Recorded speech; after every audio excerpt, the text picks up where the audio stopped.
नमस्कार. श्री स्वामी समर्थ. वटपौर्णिमा. ज्येष्ठ महिन्याच्या पौर्णिमेला वटपौर्णिमा सण साजरा केला जातो. वटपौर्णिमेला हिंदू धर्मात अधिक महत्त्वाचे स्थान आहे. यावर्षी हा सण 21 जून रोजी साजरा केला जाईल. या दिवशी विवाहित महिला आपल्या पतीच्या दीर्घायुष्यासाठी आणि अखंड सौभाग्यासाठी या दिवशी उपवास करून वडाच्या झाडाची पूजा करतात. पूजा करण्यापूर्वी महिला सुंदर साडी, दागिने घालून सुंदर साज शृंगार करतात. वटपौर्णिमेला कोणत्या रंगाची साडी नेसावी?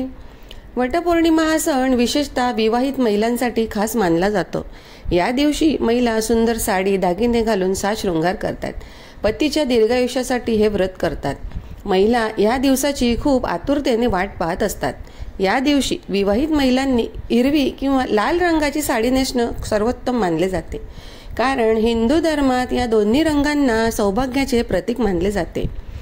हिरवा रंग आपल्याला सुख समृद्धी प्रदान करतो, तर लाल रंग उत्साह, पवित्रता आणि शक्ती प्रदान करतो.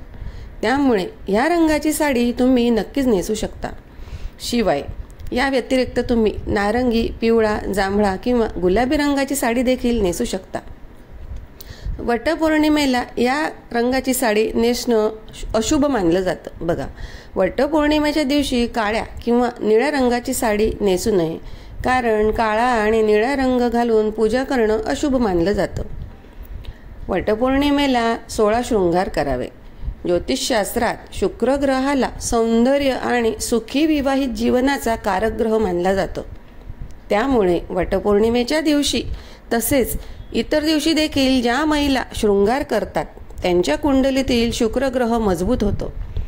वटपौर्णिमेला सुंदर साडीसोबतच इतर साज शृंगार करणं देखील शुभ मानलं जातं.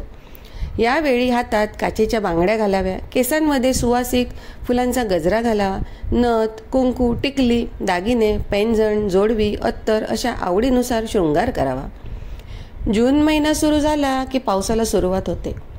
हिंदू धर्मानुसार मराठी महिन्यात अनेक सण उत्सव सुरू होतात. ज्येष्ठ महिना आला की स्त्रियांना वेध लागतात ते वटपौर्णिमेचे.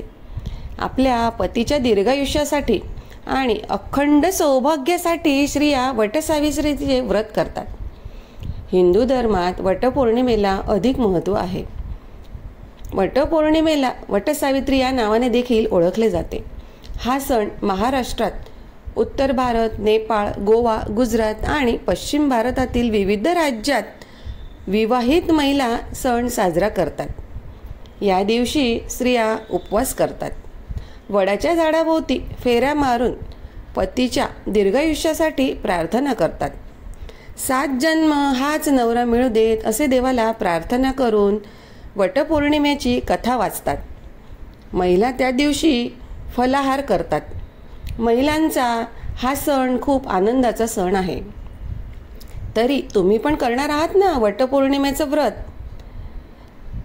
माझी माहिती कशी वाटली मला कमेंटमध्ये नक्की सांगा. माझ्या व्हिडिओला लाईक करा. माझ्या चॅनलला सबस्क्राईब नक्की करा. श्री स्वामी समर्थ.